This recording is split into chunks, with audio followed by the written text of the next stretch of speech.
আল্লাহ নবীর দরবারে একজন সাহাবী যার নাম হচ্ছে ইকরামা।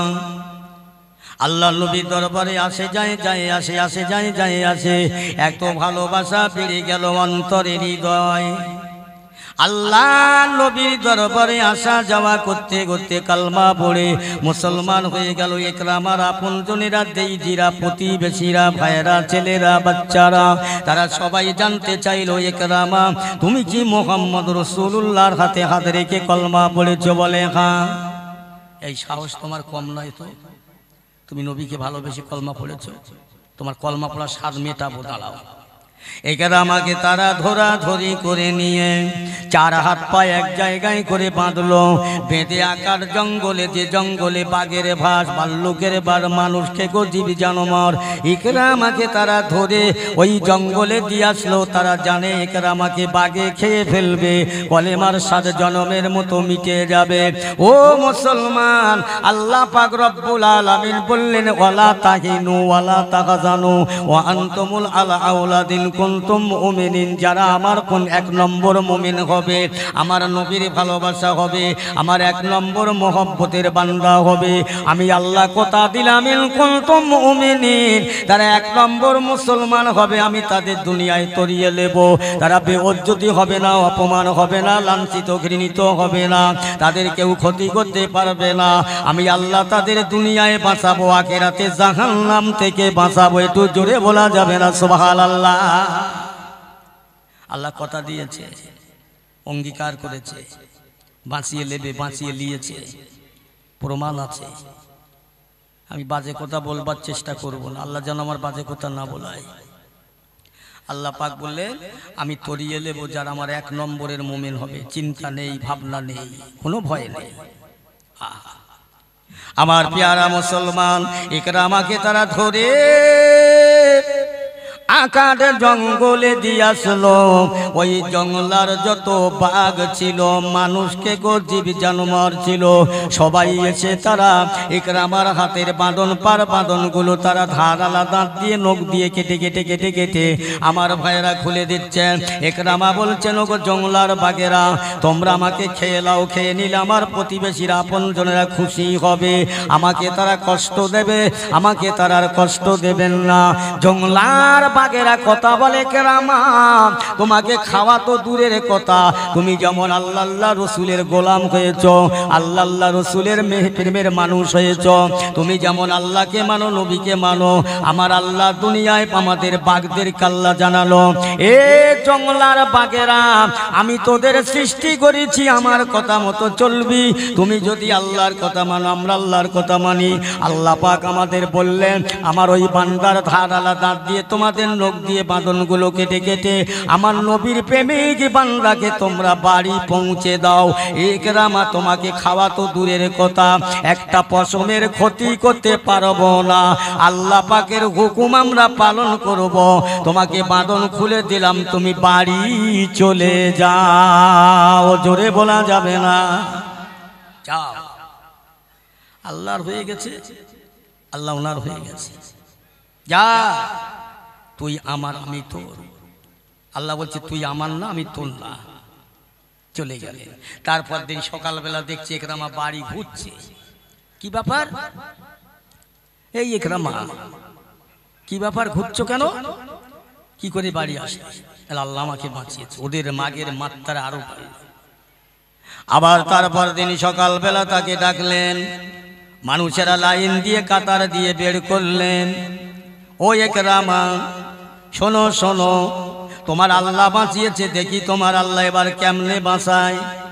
ইকরামাকে তারা ধরে নিয়ে আবার তারা ভাইজান কি করছেন, তারা ধরে নিয়ে বলছে, চলো চলো, বিরাট বড় পাহাড়, উঁচু পাহাড়, হাজার হাজার ফুট উপরে উঠব। উঠে ইকরামাকে দোলা দিয়ে দোলা দিয়ে দোলা দিয়ে দোলা দিয়ে নিচে ফেলে দেব। ইকরামা গড়িয়ে গড়িয়ে পাহাড় থেকে পড়ে যাবে, হাড় হাড্ডি, রক্তগ্রস্ত মাংস ছিন্ন বিচ্ছিন্ন হয়ে যাবে। আমরা ইসলামটাকে মিথ্যা বলে প্রচার করব, কলেমা পড়া সাদটা মিটে যাবে। এই এদের আশায় এদের নিয়ে ইকরামাকে তারা পাই মিলে ধরে নিয়ে পাহাড়ের উপরে উঠতে লাগলো। আমার আল্লাহ পাক বলে, আমার ফেরেশতারা জলদি করে যাও, দেরি করো না। আমার নবীর প্রেমিক, আমার বান্দা, আমার নবীর ভালোবাসার বান্দা, আমার নবীর মহব্বতের উম্মত আমি আল্লাহ পাক, আমি ডিউটি, আমি কথা দিয়েছি আমার বান্দাকে তরিয়ে নেব। এই ফেরেশতারা দৌড়ে যাও, তোমরা পাহাড় থেকে পাহাড়ের নিচু পর্যন্ত পাশাপাশি পাশাপাশি পাশাপাশি দাঁড়িয়ে যাও। ওরা যখন ছুঁড়ে ফেলে দেবে তোমরা সবাই এর হাক্কা থেকে ওর হাতে, ওর হাত থেকে ওর হাতে, ইকরামা যেন কোনো কষ্ট না পায়, ইকরামা সশরীরে যেন বাড়ি ফিরে যায়। আর একটু জোরে হবে না সুবহানাল্লাহ? যাও। আবার ফেরেশতারা তাই করলেন, সবাই ধরে ধরে ধরে ধরে। তারপর দিন সকালে আবার দেখছেন ইকরামা ফের সেই বাড়ি ঘুরছে। কি হলো? এই ইকরামা, তুমি কি করে ফেললে? বলে, আমার আল্লাহ বাঁচিয়েছে। ও, ওই রাস্তার উপরে একটা সভা হচ্ছে না, জলসা না কি বলেন দিন? হ্যাঁ,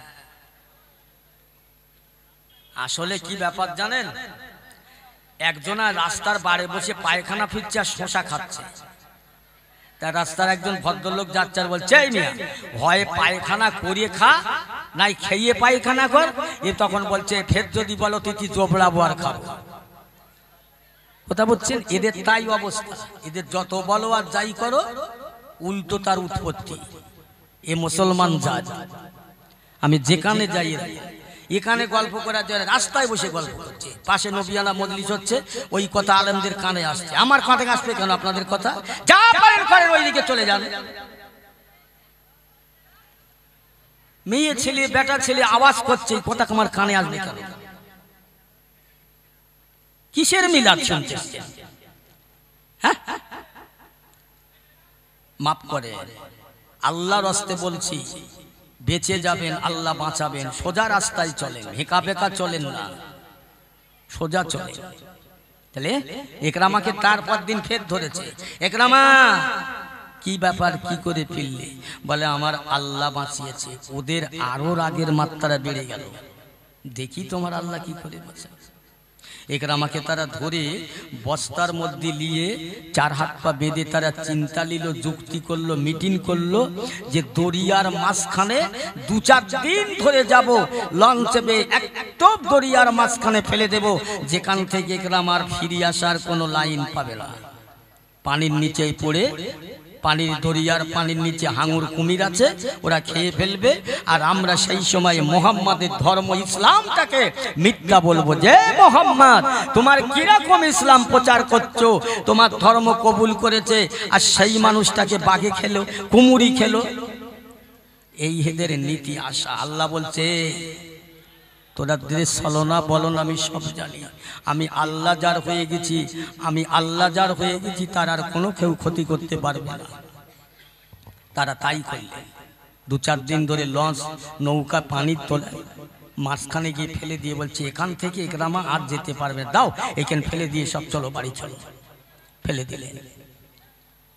আমার আল্লাহ পাক রব্বুল আলামিন দরিয়ার পানির নিচে যত কুমির ছিল, হাঙর ছিল, মানুষ, পানির জলজন্তু ছিল, সমস্তকে বলে দিলেন, এ পানির জন্তুরা, জঙ্গলে পানির কুমিরেরা, হাঙরেরা, সব তো আমার সৃষ্টি। আল্লাহ বলছে, সব আমার সৃষ্টি, সব আমার কথা শুনে। এই ইকরামাকে কেউ খাবেন না, যেভাবে বাড়ি আসতে পারে তোমরা তাই। ইকরামাকে পানির নিচে ফেলে দিয়ে তারা আনন্দ করতে, হাসতে হাসতে ফিরে আসতেছেন। ও মুসলমান, ও আমার আল্লাহওয়ালা ভাই জানেরা, ইকরামাকে তারা ধরে পানির নিচে ফেলে দিয়ে আনন্দ করতে, হাসতে হাসতে ঘরে ফিরছেন। পানির নিচে ইকরামা পড়ে গেলেন, ফেলে দিলেন। এমন ভাইরা কুমিরেরা হাঙরেরা এসে বস্তাটা খুলে তাদেরকে দাপাতনগুলো খুলছেন। একরামা বলছো দরিয়ার জীবী জানোয়ারেরা আমি তোমাদের খাদ্য হিসাবে যদি হয়ে যাই খেয়ে নাও। আমার জানে ওরা কষ্ট দেয়, আমার আপনজনেরা খুশি হবে, আমার আপনজনেরা সন্তুষ্ট হবে, তোমরা যদি খেয়ে নাও। পানির দরিয়ার মধ্যে যতগুলো জীব জানোয়ার ছিল সবার একই কথা, একরামা তোমাকে খাওয়া তো দূরের কথা, তোমার এক টাকার পশম ক্ষতি করতে আল্লাহ নিষেধ করলো। তুমি যেমন আল্লাহ রসুলকে ভালোবাসো, আমরা আল্লাহ রসুলকে ভালোবাসি। আল্লাহ আমাদের হুকুম করলেন একরামা তোমাকে যাতে বাড়ি তাড়াতাড়ি ফিরতে পারো। আল্লাহ পাক আমাদের তাই বলে দিল। একরামাকে তারা বাঁধনটা খুলে দিয়ে তারা এক এক লাইনে দাঁড়িয়ে গেল, পিঠের চালে করে বহন করে তারা একরামাকে দরিয়ার কিনারায় পারে পৌঁছে দিল। এখনো যারা দরিয়ার পানিতে একরামাকে ফেলে দিল তারা বাড়ি ফিরল না। তার আগে আল্লাহর নবীর ভক্ত ভালোবাসা একরামা তাদের আগে বাড়ি ফিরল। একবার জোরে বলা যাবে না সুবহানাল্লাহ? বুঝেছে? একরামাকে আবার থেকে বাড়ি এখনো তারা ফিরিনি। তো এই যারা একরামাকে দরিয়ার পানিতে ফেলে দিল তারা তো এখনো ফিরল না। এ ফিরল কি করে? কি ব্যাপার? একরামাকে আবার তারা ডাকলেন, বলো তো একরামা কি করে তুমি বাঁচলে? একটাই কথা, আমার আল্লাহ বাঁচিয়েছে। জোরে বলেন না সুবহানাল্লাহ? অনেক মানুষেরা বলে ধান টান ঢালামারা করে বলছে ভাই ধানের মাত্রা কম হয়েছে, তার কারণ হলো সারের মাত্রা কম হয়ে গেছে। ঈমান থাকবে তো? সারের মাত্রা কম। ও বলল না যে আমার নসিবে আল্লাহ যেটা রেখেছিলেন, দুনিয়ায় মানুষ সৃষ্টি করার আগে তার তকদির সৃষ্টি করেছে, তার নসিব সৃষ্টি করেছে। সে কতদিন বাঁচবে, কতটা জমাবে, কতটা কামাবে, কতটা খাবে, তার নসিবে, তার নসিবের খাতায় লেখা আছে। আজকের এখান জলসা হবে, আমি জলসা করব, আমার নসিবে লেখা ছিল তাই হচ্ছে। এটা বিশ্বাস করতে হবে। এই বিশ্বাস করার নামই ঈমান। তোমার নসিবকে বিশ্বাস করার নামই ঈমান। আল্লাহ বাঁচিয়েছে বলে দেখি সব লোকের এক জায়গায় হয়ে বলছে আজকে সব চল। একরামা কিন্তু জিতে গেছে, আমরা সব হেরে গেছি। জোরে বলুন না সুবহানাল্লাহ? ধরো একরামাকে বললেন তুমি বলো তো কি করে বাঁচলে, সমস্ত বিষয়টা বললেন। একরামার বিরোধী যারা, দুশ্মন যারা, তারা বলতে লাগলো ও একরামা আজ তুমি জিতে গেলে, বিজয়ী হলে, আমরা হেরে গেলাম, প্রস্ত হলাম। চলো না যে লোকটার হাতে হাত দিয়ে কলমা পড়েছ, মুসলমান হয়েছ, আমরা আর পিছিয়ে থাকবো না, প্রজ্ঞা করব না। সবাই একরামার সঙ্গী হয়ে আল্লাহ নবীর দরবারে গিয়ে সবাই একে একে আল্লাহ রসুলের হাতে হাত দিয়ে আল্লাহর মহাবাণী কলমা পড়ে তারা মুসলমান হয়ে জান্নাতের যোগ্য মানুষ হয়ে গেল। জোরে বলুন সুবহানাল্লাহ? এমনি নবীকে ভালোবাসবে কি করে? রাসূলকে ভালোবাসা আলাদা জিনিস। এখন আমরা যারা এখানে বসে আছি নবীকে দেখিনি, আল্লাহকে দেখিনি, জান্নাত জাহান্নাম দেখিনি, বিশ্বাস করেছি নবী আছে, আল্লাহ আছে, জাহান্নাম আছে, জান্নাত আছে, বিশ্বাসটার নাম ঈমান। বিশ্বাস করে বসেছি এখানে। আবু জেহেল আমার নবীকে দেখেছে, আবু লাহাব দেখেছে। আল্লাহ রসুলকে যারা দেখেছে তারা রক্ত জড়িয়ে দিয়েছে পাথর মেরে, বরং কলেমা তাদের নসিব হয়নি, কপাল ফাটা। আমরা পদ্মপুকুরের মানুষ, বিভিন্ন জায়গার মানুষ, নবী না দেখে বিশ্বাস করে বসেছি। আমাদের কপাল ভালো না খারাপ? ভালো। জোরে বলেন না সুবহানাল্লাহ? কি গো, যদি আল্লাহ রহম করে নবীর সুপারিশ যদি পাওয়া যায় জান্নাত পাওয়া যাবে। নবীর সুপারিশ ছাড়া জান্নাত মিলবে না। এখন নবীকে চিনতে গেলে কোথায় যেতে হবে? ইরাকে, আফগানিস্তানে, সৌদি আরবে। নবীকে চিনতে গেলে আল্লাহর ওলিদের দরবারে যাবার লাগবে। আল্লাহর ওলিদের চিনলে নবী চেনা যাবে, আল্লাহর নবীকে চিনলে আল্লাহ চেনা যাবে। আল্লাহ চেনা গেলে আর তার কোনো ভয় নাই। জোরে বলুন না সুবহানাল্লাহ? এখনকার কিছু আলেমরা বলছে ও পীর ফকির নেই মানতে হয়, ও মানুষ, আমি মানুষ, ওর কাছে যাব কেন? এখন পদ্মপুকুরের কোনো মানুষ ধরে নেন বোম্বে চাকরি করে, বোম্বে থেকে বাড়ি শিয়ালদা এসে লেবে টিকিট মাস্টারকে বলছে স্যার আমাকে একটা পদ্মপুকুর টিকিট দেন। খুব ভালো করে শুনলেন, পদ্মপুকুর টিকিট দেন। ও টিকিট মাস্টার হাত হারাচ্ছে, এদিকে দেখে বলছে এই তো আমি একটা পদ্মপুকুর পাচ্ছি না। আরে পদ্মপুকুরে প্ল্যাটফর্ম ট্রেন স্টেশন নেই, তা পাবে কোথায়? ও নিয়ত করেছে শিয়ালদায় থেকে ট্রেনে উঠবো, দাবার কোটেই গিয়ে লাভবো, জীবনে বাড়ি আসতে পারবে? সম্ভব? বাবু এখনকার মোল্লা মৌলবীরা কিছু বলছে ডাইরেক্ট আল্লাহ আল্লাহ রসুলকে চিনবার কারো দরকার নেই। এ পাগল হয়ে গেছে, এত সোজা সস্তা না। আল্লাহ আল্লাহ রসুলকে পেতে গেলে প্রথমে আল্লাহর ওলিদের দরবারে যেতে হবে, বহু প্রমাণ আছে, ইতিহাস আছে। যাক আমি সে কথা বলবো না। তাহলে নবীকে দেখল যারা, কলেমা পড়ল না, বরং নবীর দুশ্মনী করেছে, তারা ধ্বংস হয়ে গেছে, ক্ষতি হয়ে গেছে। নবীকে যারা দেখেনি আজকে তারা বিশ্বাস করে জলসায় বসেছে, কপাল আমাদের ভালো। আমার ভাইরা, দোস্তেরা, আব্বা জানেরা, আবু জেহেল আল্লাহ রসুলকে ছোট করার জন্য সর্বসময় নবীকে কষ্ট দিতে, ছোট করার জন্য। যে কোনো জায়গাতে একটা নবীকে যদি এদিকে দিতে পারে, ইসলামটাকে মিথ্যা বলে প্রচার করবে। আমার ভাইরা, আল্লাহ নবী, আল্লাহ বলছে পারবি না আমার নবীকে অপমান করতে। আমি আমার বন্ধুকে দুনিয়ায় বলেছি একটু আগে যাই, আল্লাহ রসুলের দরবারে সাহাবা হুজুররা বলি ইয়া রাসূলুল্লাহ, হাবিবাল্লাহ, একটু আপনার আল্লাহকে আপনাকে কত ভালোবেসেছে আর আপনি আল্লাহকে কত ভালোবেসেছেন একটু বলুন, আমরা শুনি। আমার নবী হয়েছেন বক্তা, সাহাবারা শ্রোতা, জোরে বলুন না সুবহানাল্লাহ। হুজুর আল্লাহর সঙ্গে আপনার সঙ্গে কি সুসম্পর্ক আমরা একটু জানতে পারি না? আমার রসুল বলছে কি জানার? বলছে হুজুর বলেন একটু। আল্লাহ রসুল বলছে শোনো, সর্বপ্রথম আল্লাহ পাক আমার নূরকে সৃষ্টি করলেন, আউয়ালা মা খালাকাল্লাহু নূরি, আমার নূরকে তো তৈরি করলেন। তারপরে সব তৈরি করার পরে আমি আল্লাহ রসুল তখন আমার মা আমিনার গর্ভে আসিনি, দুনিয়ায় আসিনি। আমি আল্লাহ তসবিহ পড়তাম, আমি আল্লাহর জিকির করতাম। আল্লাহ রসুলের সাহাবারা কি জিকির? আল্লাহ রসুল আল্লাহর হাবিব বলছেন আমার সাহাবীরা, আমি রাসূলুল্লাহ তখন দুনিয়ার মায়ের পেটে আসেননি, জগতে আসেন নাই। আমি আল্লাহ পাকে তসবিহ পড়তে লাগলাম। প্রথমে আলহামদুলিল্লাহ আলহামদুলিল্লাহ আলহামদুলিল্লাহ।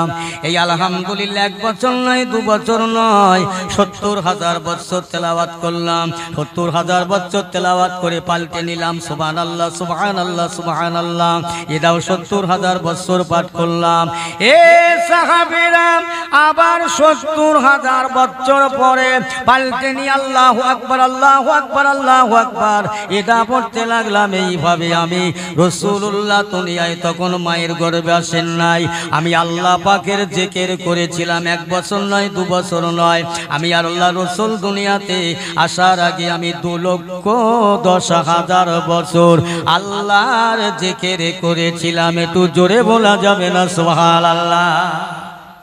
1-2 বছর নয়, কত বছর বললাম? 2,10,000 বছর। তারপর এই আমার সাহাবীরা, আমার আল্লাহ পাক আমার জিকিরে আমার তাসবিহতে এত খুশ হয়ে গেল, এত রাজি হয়ে গেল, এত সন্তুষ্ট হয়ে গেল। আল্লাহ পাক আমাকে হাবিব বলে ডেকে উঠলেন। আমি রাসূলুল্লাহ ওই সময় আমার আল্লাহ পাকে আরো সন্তুষ্ট করবার জন্য আমি পড়তে লাগলাম লা ইলাহা, কেউ নাই, ইল্লাল্লাহু, আল্লাহ ছাড়া। জোরে বলুন সুবহানাল্লাহ। লা ইলাহা না থাকে, আমার আল্লাহ তো আছে। ও আমার সাহাবীরা, আমি রাসূলুল্লাহ তখন মায়ের গর্ভে আসি নাই, দুনিয়া আসেন নাই। আমি পড়তে লাগলাম লা ইলাহা ইল্লাল্লাহ, লা ইলাহা ইল্লাল্লাহ, লা ইলাহা ইল্লাল্লাহ। এই পড়া পড়তে লাগলাম লা ইলাহা, কেউ নাই, ইল্লাল্লাহু, আমার আল্লাহ ছাড়া কোনো মাবুদ নাই। আমার আল্লাহর নবী বললেন, আমি পড়তে লেগেছি লা ইলাহা ইল্লাল্লাহ, আর আমার পরে আমার আল্লাহ বলছে মুহাম্মাদুর রাসূলুল্লাহ, মুহাম্মাদুর রাসূলুল্লাহ, মুহাম্মাদুর রাসূলুল্লাহ। আমার আল্লাহ পাক বলছে আমার হাবিবে পিয়ারা, আপনি যেমন বলছেন লা ইলাহা ইল্লাল্লাহ, আমি আল্লাহ ছাড়া আপনার কেউ নাই। আমি আল্লাহ বলছি মুহাম্মাদুর রাসূলুল্লাহ, আপনি ছাড়া আমার কেউ নাই। একবার জোরে বলা যাবে না সুবহানাল্লাহ? আল্লাহ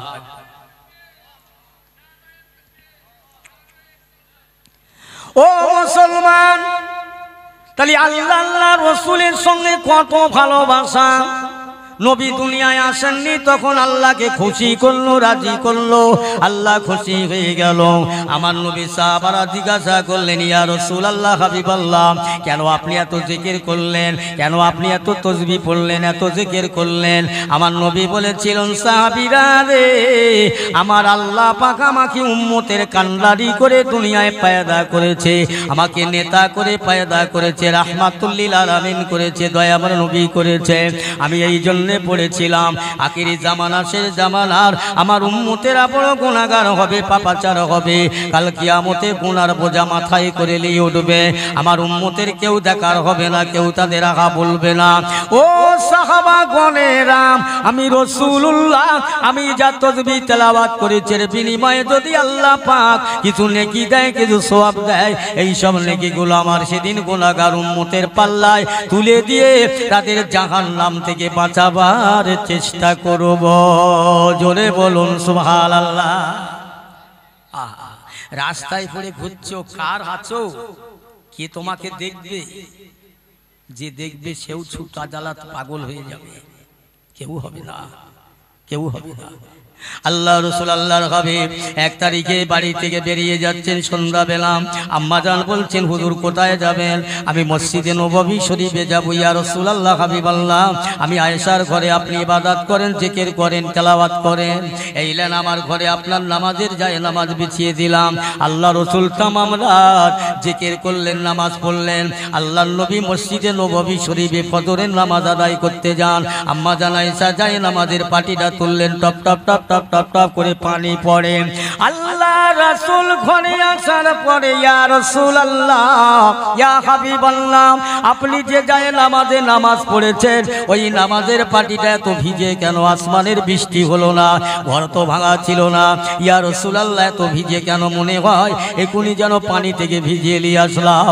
আমার নবী বলছেন, আয়েশা, এই নামাজের পাটিটা ভিজে কেন? আবার জানতে চাই আমার কি কাঁদাতে চাও? ইয়া রাসূলুল্লাহ, আমি আয়েশাকে মাফ করবেন, ক্ষমা করবেন। আয়েশা, আমি আমার উম্মতে মুহাম্মাদের জন্য তামাম রাতটা কেঁদেছি। আমার নামাজের পাটিটা দুনিয়ার পানিতে ভিজিনি, খালের পানিতে, বিলের পানিতে, পুকুরের পানিতে, দরিয়ার পানিতে ভিজিনি, আসমানের পানিতে ভিজে না। ও আয়েশা, আমার নামাজের মশাল্লাটা আমি রাসূলুল্লাহর চোখের পানিতে ভিজেছে, কারণ আমার উম্মতেরা বড় গুনাহগার হবে, তাদের মাপের জন্য কাঁদলাম, এত কান্না কাঁদলাম। আমার নামাজের মশাল্লা ভিজে গেল, কিন্তু আমার উম্মতের নাজাতের ফয়সালা এখনো হলো না। কে কাঁদবে? কে আছে আপনজন? কেউ হবে না। আল্লাহ আল্লাহ রাসূল ছাড়া ভালোবাসে। মরে যাব, মরে যেতে হবে, কবরে যাব, কবর হবে। সেই নবীর প্রেমের পাগল যারা দুনিয়ায়, তারা হাসিনি, ইয়াতকি ঠাট্টা করলেন না। আল্লাহ রসুলকে তারা চিনে, আল্লাহ রসুলের মায়া করে, মহব্বত করে তারা দুনিয়া থেকে বিদায় হয়ে গেল। হায় হায়, ভালোর জন্য বলছি, মঙ্গলের জন্য বলছি, হক কথা তো বলতে হবে, না বললে কিয়ামতের ছাড় নেই। আল্লাহ পাক জিজ্ঞেস করবে, তোকে দুটো কথা বলার শক্তি দিছিলাম, কেবলমাত্র টাকা নিয়ে তুই খেয়েছিস, তোর বউ বাচ্চা খেয়েছে, কই নামাজি সম্পর্কে বলিসনি, বেহায়া সম্পর্কে বলিসনি, বেপরদায় চলছে বলিসনে। আল্লাহ সেদিন আমাকে ছাড়বে না, আমাকে ছাড়বে। আমি একটা বিচার আপনাদের কাছে দিয়ে যাই। ধরে নেন আমি একটা বক্তা, মৌলভী সাহেব, আমার একটা মেয়ে আছে 18, এখন 16-17 বছর বয়স। আমি বাজার থেকে সন্ধ্যাবেলা বাড়ি আসছি, আমার মেয়ে যাচ্ছে বাজারে, আমাকে দিক বলছে, আব্বা আমাকে 10টা টাকা দাও দিন। এই মেয়ে, 10 টাকা কি করবি এই সন্ধ্যাবেলা, কোথায় যাবি? আব্বা আমি একটু বাজারে যাব। কেন? যাব, দরকার আছে।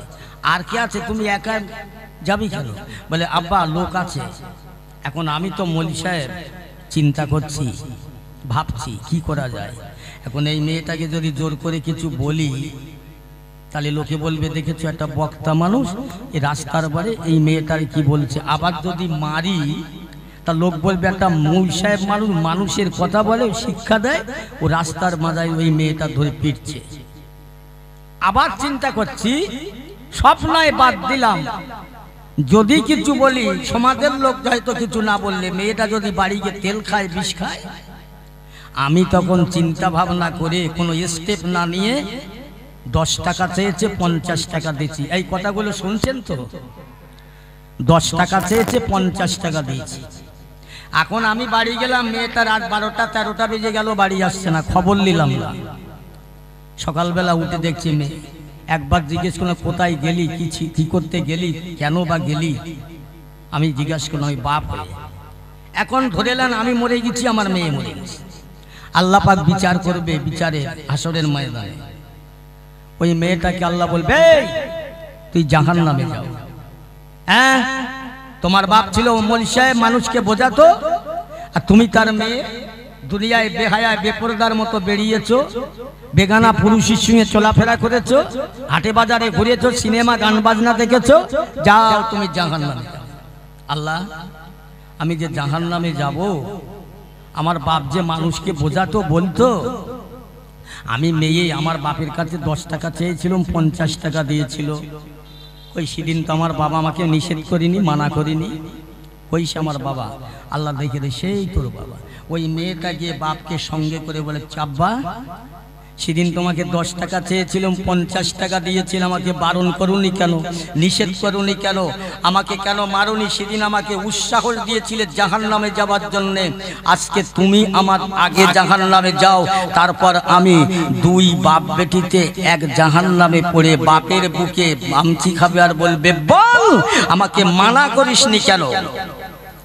বিচার আপনাদের কাছে দিলাম, মেয়েটাই তোমাকে জাহান্নামে আগে ধাক্কা মেরে ফেলে দেবে। এর স্টেপ না নেওয়া। আজকের আমি বক্তা নয়, আমি একটা তক্তা, বুঝলেন? বহু ফুলের খুশবু আছে, গাঁদা ফুলের খুশবু আছে, রজনীগন্ধার খুশবু আছে, গোলাপ ফুলের খুশবু আছে, পাকড়া গাছের খুশবু নেই। আমি হলাম আপনাদের কাছে একজন পাকড়া গাছ, আমার মধ্যে কিচ্ছু নেই। দুটো কথা আমল করে হকের উপরে চালান। একটা মহিলা 4টে পুরুষকে জাহান্নামে নিয়ে যাবে। আল্লাহ রসুল বলেছে, প্রথম তার বাবা, দ্বিতীয় তার ভাই, তৃতীয় তার স্বামী, তারপর তার ছেলে। যদি স্টেপ না লাও জাহান্নামে নিয়ে যাবে। মেয়েরা বেপরদায় ঘুরবে, বাপ হয়ে কিছু বলবে না, তার গার্জেন কিছু বলবে না। আজকে বড় দুঃখ লাগছে, নবিয়ানা মজলিস করে তার আশেপাশে এরকম কথা হবে, বেহায়ার মতো চলবে, আল্লাহ অসন্তুষ্ট হবে, আল্লাহ নারাজ হবে, আল্লাহ বেজার হয়ে যাবে।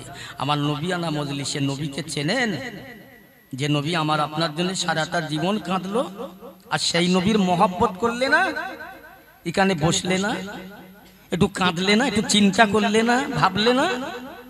আল্লাহ বলছেন কুল্লু নাফসিন যায়কাতুল মাউত, মউত আমার হবেই হবে অবধারিত।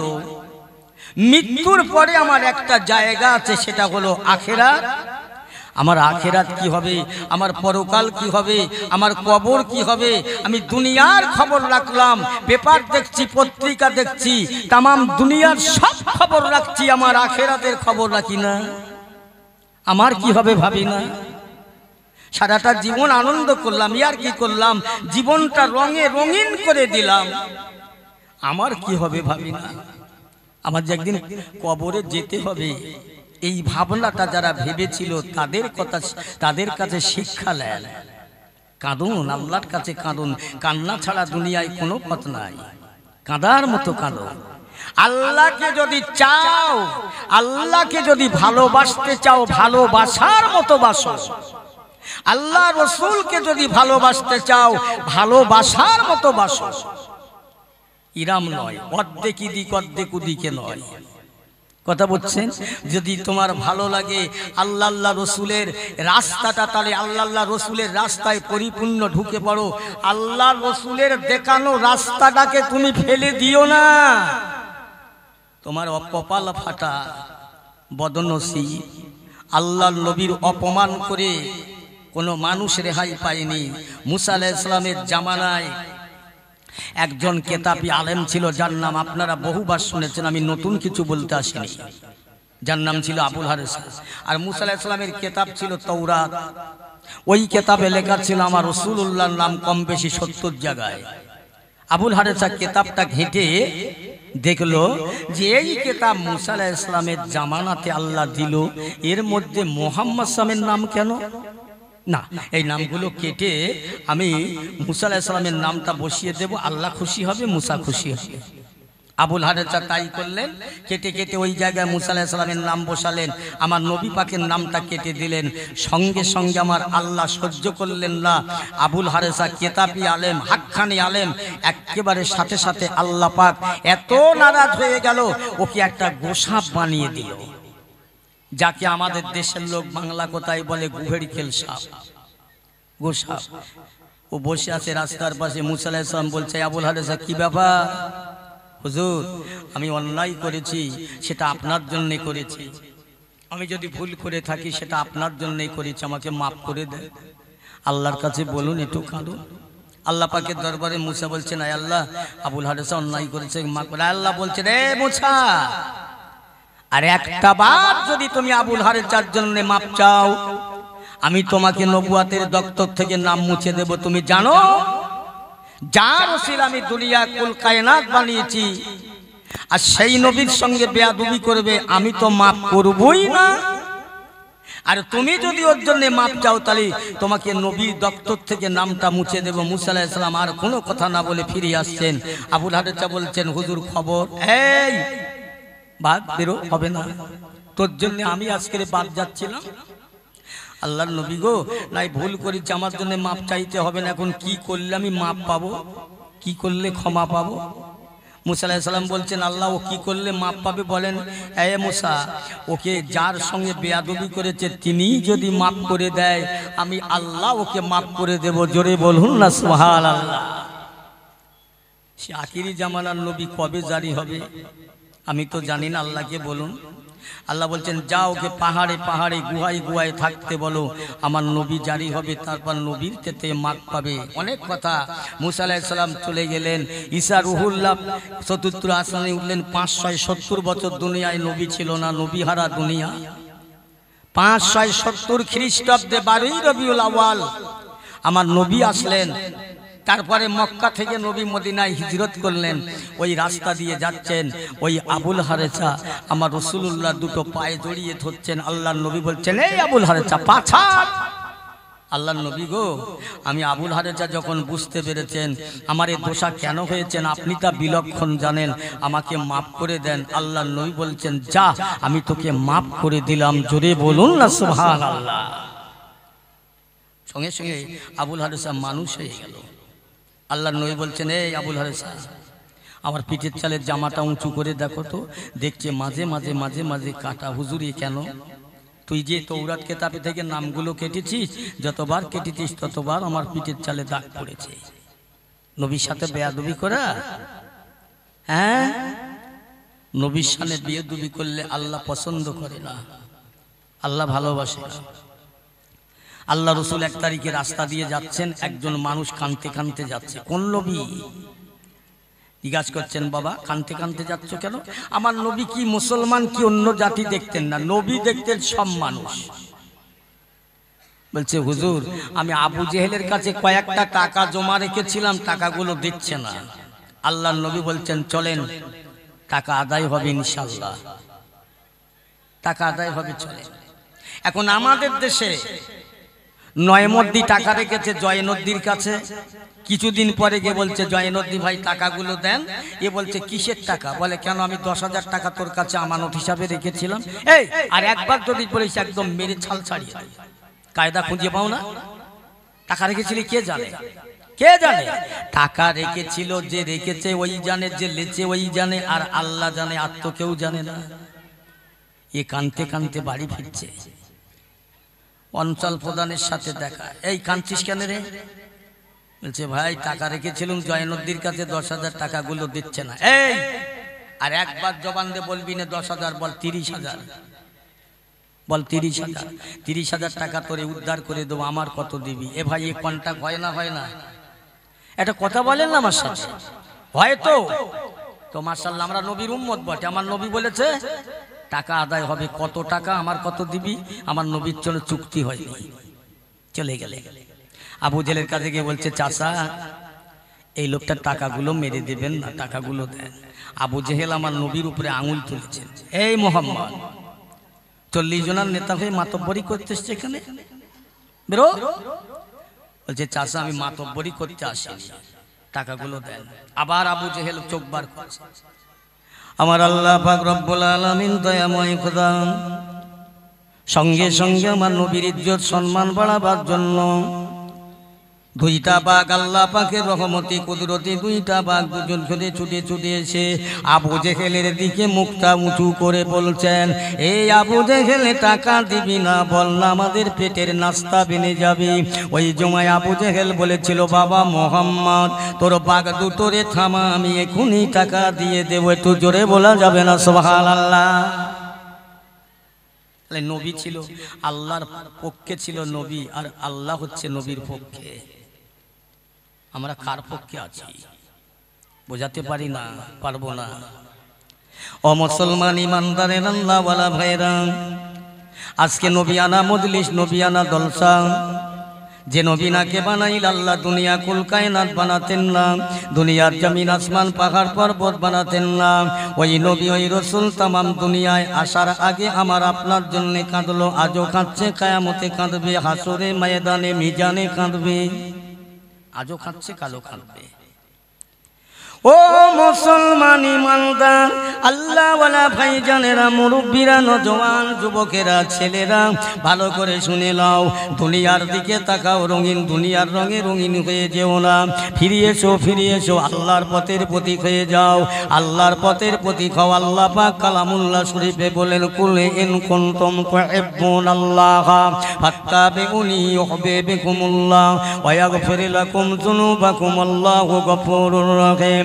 আমার আল্লাহ পাক রব্বুল আলামিন আমার নবীকে ডেকে বলে, আমার হাবিবে পিয়ারা, আমার দোস্ত বলে দাও, জগতের মানুষ যদি আমি আল্লাহকে ভালোবাসতে চায়, জগতের মানুষ যদি আমার আল্লাহর সঙ্গে সম্পর্ক রাখতে চায়, জগতের মানুষ যদি আমার সঙ্গে প্রেম করতে চায়, তাহলে তারা যেন সর্বপ্রথম আমার বন্ধু, আমার হাবিবি, তাদের নেতা রাহাবারকে ভালোবাসে, তাদের নবীকে ভালোবাসা। আমি আল্লাহকে ভালোবাসা, আমি আল্লাহকে ভালোবাসার বিনিময়ে তার জীবনের গুনাহ মাফ করে দেব।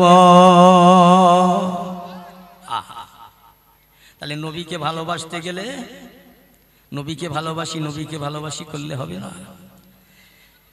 ভালোবাসার একটা স্টেশন আছে, একটা প্ল্যাটফর্ম আছে, একটা ধাপ আছে, ভালোবাসার একটা মাপকাঠি আছে, বুঝেছেন?